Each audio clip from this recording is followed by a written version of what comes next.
Sean Barney, the Democratic candidate for Delaware State Treasurer, is in our studios today. Thank you so much for being here today, Sean. Thank you so much for having me. Want to talk about your being the Democratic candidate now in the race for Delaware State Treasurer. Up until recently, that wasn't necessarily the case. We thought we were going to have a primary. Chip Flowers, the current state treasurer, obviously ended his re-election bid. Your reaction to everything that's transpired regarding Chip?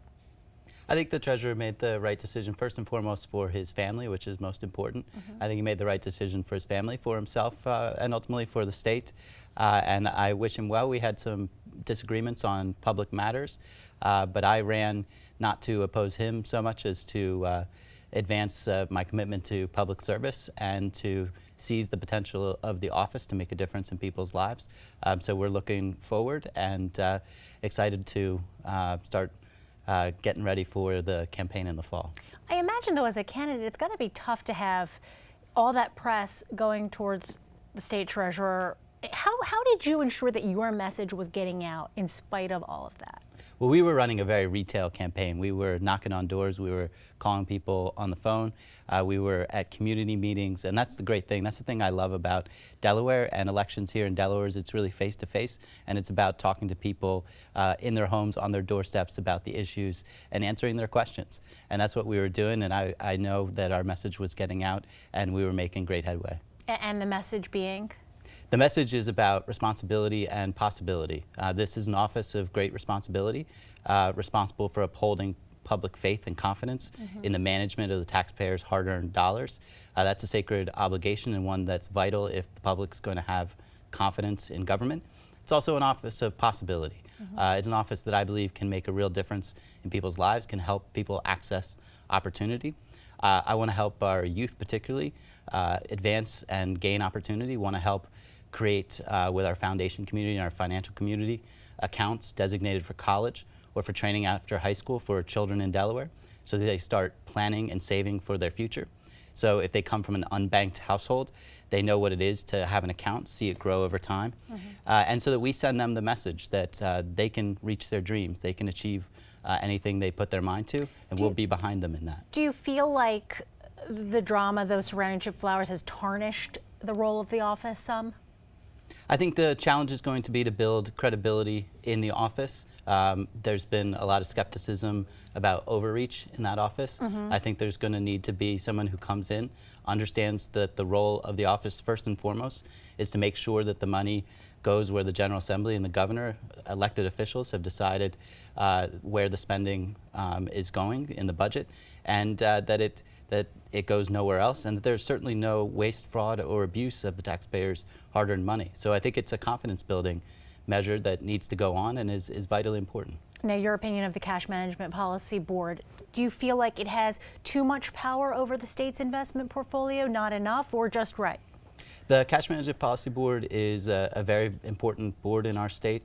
It's a measure that has allowed us to have and hold for a very long time a AAA credit rating. We have one of the best records in the country in that regard. And part of the reason for that is that it's a vital protection against corruption. No single official should have control of $2 billion of taxpayer money. It's a recipe for corruption. It's not something that I would ever seek. And it's not something that the taxpayers of Delaware should give to any single individual, because where we've seen that happen in other states and other jurisdictions, we've seen treasurers indicted for receiving cash or campaign contributions for steering state investments. We've kept it clean and above board, in part because we take some of the politics out of it. Should the office holder, let's say you win, should the office holder be someone who remains largely under the radar? Is that the role of the treasurer? I think there's two aspects to that. I think in the management of the disbursement office of the state, which is essentially what the treasurer's office is, when you're doing well, you're not on the front pages. You're doing the basic blocking and tackling of making sure that the integrity of the taxpayers' hard-earned dollars is protected. And that should be something that happens successfully behind the scenes and should not be a matter of headlines, because when you have headlines, you're doing something wrong and something's gone awry. On the other hand, the state treasurer, as I mentioned, it's an office of possibility. And I do think that the state treasurer should be a voice for greater opportunity, for strengthening our middle class. And in that respect, you do need to be a leader, and you need to have the ability to work with other officials in government, with people in the private sector and our nonprofit sector, form partnerships, and move initiatives forward. And that is a more public role. I want to wrap things up, but want to know just a little bit about why you decided to run, and maybe something that you can share with the public about yourself. Well, I want to help give individuals and communities greater access to opportunity, because I've been blessed in my life with opportunity.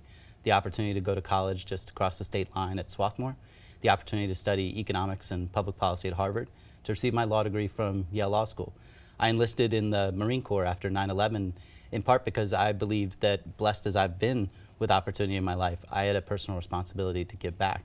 But my Marine Corps story at the end of the day is a story of opportunity as well, because in a particularly difficult section of the city of Fallujah on an operation there, I was shot through the neck. I should have died. I got very fortunate, received excellent medical care. My platoon mates that day were real heroes in saving my life.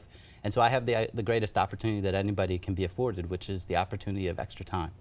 And the opportunity to be here, the opportunity to ask for the great privilege to serve. And I want to use the time I've been given to give back, and I hope that I'll have that opportunity if the voters see fit to give me that opportunity. You worked under Governor Markell and his administration. There's some talk that he's put you up to running.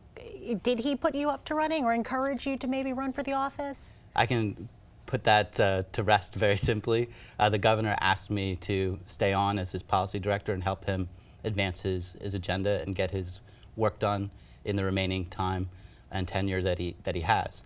I respectfully decided to do this because I wanted to, I saw a great possibility in the office and a possibility to help create and expand opportunity, and I decided that it was the right time for me to step out and pursue that opportunity and that possibility on behalf of the people of Delaware.